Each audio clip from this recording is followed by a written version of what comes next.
ચોમાસાની ઋતુ શરૂ થવાની તૈયારી થઈ રહી છે અને ગુજરાતમાં અલગ અલગ જગ્યાએ વરસાદનું આગમન પણ સારું થઈ રહ્યું છે। ત્યારે પૂર અને કુદરતી હોનારતને પહોંચી વળવા સરકારે આગોતરી તૈયારીઓ શરૂ કરી દીધી છે।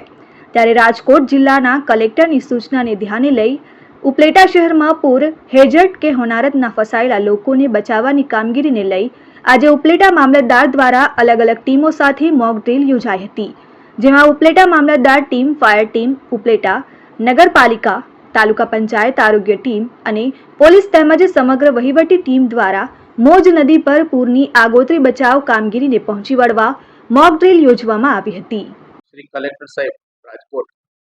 ના માર્ગદર્શન અને સૂચના હેઠળ ઉપલેટા તાલુકા પૂર હેઝાર્ડની સ્થિતિ દરમિયાન બચાવ કામગીરી તાત્કાલિક અને અસરકારક રીતે